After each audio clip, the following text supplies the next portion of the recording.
Section 5, Self-Sustainability. A central advantage of living off the grid is your ability to be self-sustainable.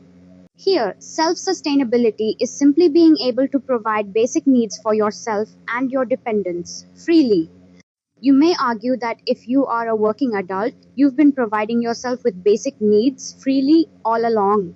But in fact, most of us have not. We have been mostly merely buying those services and goods without choice as where and how to get those. We've been paying for water most of our lives. Or if you are luckier, taking purchased water and drinking it. We've been paying for most of our food. We spend vast amounts of money on it and follow the expectation to drive to the supermarket and purchase it. We've been paying for our shelter, which was provided and built by a bank for you to purchase at a high cost. We are expected to depend on other people for just about everything, and we just pay them so they can keep providing those things and services to us. We've turned into walking ATMs, spitting out money everywhere for everything we do and get. Then, what happens if the money you have runs out, loses value, or you become unemployed? What happens if there is a catastrophe, war, or a pandemic that stops the economy for some time? Do you have the skills to provide your and your loved ones basic needs using resources you can access? The key question here is access, and I believe self-sustainability satisfies all of these questions. Self-sustainability is achievable to varying degrees, of course, accepting the fact that you cannot be completely detached from your environment and other people. Self-sustainability is simply having the skills, technologies, and access to resources to provide basic needs indefinitely. As discussed, your access to free water, food, and shelter should not have been curtailed. They are human rights. But since these have egregiously been allowed to be severely curtailed in your past, you now have to be extraordinarily creative and fight your way back to gain that access. Living off the grid helps you gain access to those resources and gives you tools and skills to sustainably use, protect, and share them. You may be self-sustainable in basic needs and many other non-basics. In earlier chapters and sections, I focused on the disadvantages of being forced to use and paying the high cost for water, shelter, energy, and communications. Here I argue that free access to those are part of self-sustainability and are basic needs. So I will introduce them here, then will be detailed later. I believe that self-sustainability, among other endeavors, satisfies your personal and intellectual growth, pursuit of happiness, relationships, etc. How this occurs may be touched upon throughout this text. But here I will focus on the advantages of self-sustainability for water, food, energy, and communications. Water self-sustainability. The economic advantage of being off the utility water grid should be plain by now. When living off the water grid, you obviously still need to drink water. So, a tried and tested running water alternative system should be in place before any talk on disconnecting from the water grid service. In fact, you should have more than one alternative water source at the ready. That is how important water is. You may already have an alternative water source, as many people purchase bottled water in addition to having their utility water. But if you want your water to be completely free, as it should be, you will have a lot of work ahead of you. Technical details on water harnessing systems will be discussed in part 3 of this book. Here I will briefly discuss what it takes to be water self-sustained. You need to find water sources, gain access to those sources, and dependably maintain access to those. Then you need to get the water to you. It may take resources, technology, and some work to get the water from the source to your place of living. Also, you have to use the water with systems that pipe it and run it to where you dispense it for drinking, washing, etc. Lastly, you may want to or need to store water. This also takes some technologies, space, and other resources. Utility and purchased water sources are too easy to find. In fact, I believe utility water found you when you first moved to your current place of living. and it only takes a trip to any store to find water for purchase. However, other water sources exist that can be accessed and used free of charge. All water from all questionable sources should be tested for contaminants, then treated and filtered as necessary to prevent health problems.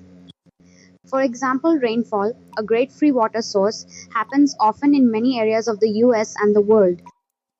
Here in the southeast US, rainfall is plentiful, sometimes a bit too much. And although rainfall may be relatively clean and safe to drink directly from its source, it may need filtering in many areas. You may harvest rainwater in most areas of the US without any restriction. All you need are clean containers such as buckets and a little space on the ground for you to place the open containers when it rains. You may get a lot more intricate and fancy and build a rainwater collection system if you have the space and the resources. Rainfall runs down to the lowest point by gravity. So underground water or groundwater is everywhere. Water wells are structures or excavations that permit access to groundwater. Groundwater may be freely accessed in most areas of the US and the world. But you do need to have access to the land to access and use groundwater. You may buy or rent the land, although this makes your water not free. An initial hefty investment is normally needed to build a groundwater well. It generally utilizes an electric or mechanical pump to extract the water, which may be many meters below ground. Bodies of water, like rivers, lakes, and ponds, could be accessed freely for water. You may or may not be able to build a permanent method to extract the water from these sources, since they may be managed by your city, state, or other government. But you surely may extract as much as you need or can carry it for a short period of time using containers and pumps, for example. Of course, you should ensure you have legal access to the land where these bodies of water are located. You may be able to extract large amounts of water in a truck or pickup, then treat and filter as necessary. Treating and filtering water takes equipment and expendable supplies such as filters or salt, which cost money. But the cost should be a fraction of what you would pay for utility water and or purchased water in the long term. There are times where utility water is very expensive. For example, I used to routinely pay over $90 per month for utility water for an entire year at an apartment building in South Florida in 2005. That is around $147 in today's money. Back then, my water bill alone added to over $1,000 paid for 1 year, around $1,700 today, for a basic human need. An alternative source to utility water, if it is less expensive, is just buying filtered water in big jugs. You may have a water dispenser, and you can have several of these 3 5-gallon bottles and refill them much cheaper than purchasing water by the gallon. Also, you may opt to refill your jugs at a location where you have access to with free potable water. Being water self-sustaining permits you to raise a satisfying finger to the abusive and corrupt utility water system and can potentially save you thousands of dollars per year. Gives you resilience to utility water contamination events and gives you the peace of mind of having access to alternative, secure, and safe water sources. Many technologies exist to harness and deliver the water for your use. A local rainwater collection system requires a way to collect and channel water to your place of final use. For example, if you collect water in a kid's plastic outdoor pool container, this water needs to then be pumped to a closed storage container. From there, it needs to be piped using plumbing and a pump or by pressure or gravity to your dispensing place. If you harness water from the ground, pumps, plumbing, and filtering equipment are needed for delivery to the final place of use. If you harness water from a natural body of water, the best option again would require plumbing, a pump, and means to store and filter that water. Trucking your water in or buying or refilling water bottles requires you to go to the source and refill your bottles for you to haul it back and use it. This last option requires some manual lifting and dispensing of water, a vehicle, and perhaps lift equipment. Having running water is the most convenient way to use water. Running water is water that is in your home's plumbing, with enough water pressure to dispense vigorously. Water pressure can be achieved locally by pump systems with reservoir tanks. But normally, utility water has adequate pressure because large pumps and tanks are used in those systems. You may choose not to have running water and use your water by pouring it with containers. Although this method is considered Spartan, in time it may become second nature and not inconvenience you from living a modern and happy life. For the convenience of running water, there are a myriad of different pumps, plumbing, tanks, reservoirs, and filtering technologies and equipment that you may use. Acquiring and maintaining water service equipment and knowing how to test, treat, and filter water are technical requirements for being self-sustained with water. Part 3 of this book will introduce you to some specific water service and treatment components and how to install, maintain, and use them. Using water wisely is a big part of being self-sustained with water. However, knowing the quality of the water will take some knowledge. For example, knowing the chemical composition of the filtering methods used and the possible contaminants to look for in water will take some research.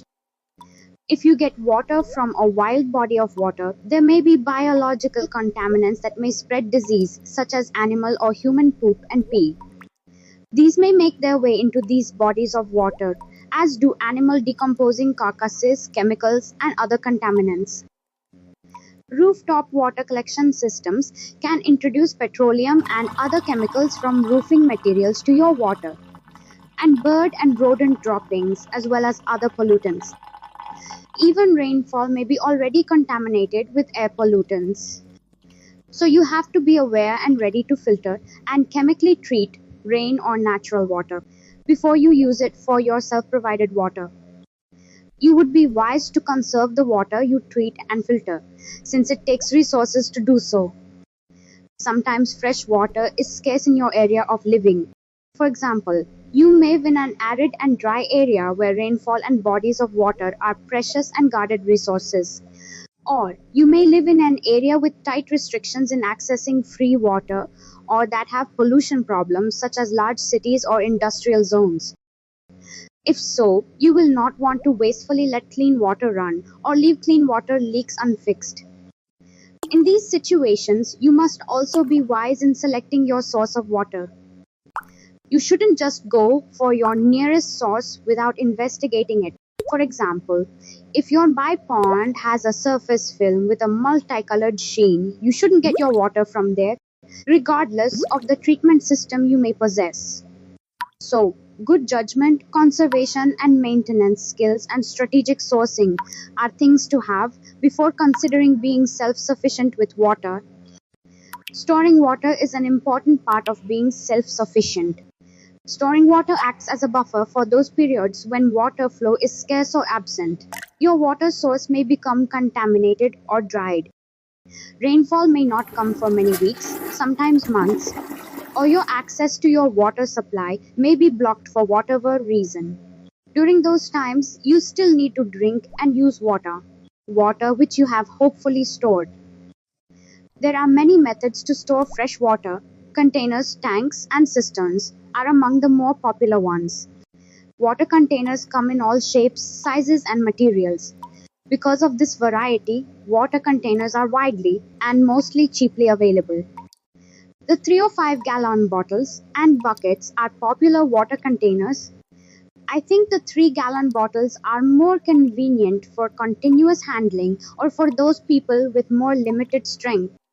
You may go big and have a container of many dozens of gallons. Of course, stored water, especially that stored in large containers, generally has life forms unless chemically treated. This requires that containers be exceptionally clean and that water is continuously used. Water that is chemically untreated, which sits in place for an extended period, will likely have these life forms multiply and grow. Films of these life forms will likely grow on the surface or in the container inner walls, which may affect the quality and safety of your water. So you shouldn't have a get it and forget it attitude with storing water. It needs careful and strategic management, maintenance, cleaning and treatment of the containers and water. I will go into more details on these aspects of storing water in part 3 of this text.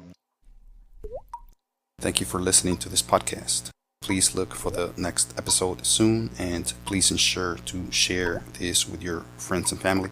And please like this content and subscribe as a sign of support and for me to continue to provide this type of content to more people like you. Lastly, if you wish to support this content further, please visit the links provided in this publication. Thank you.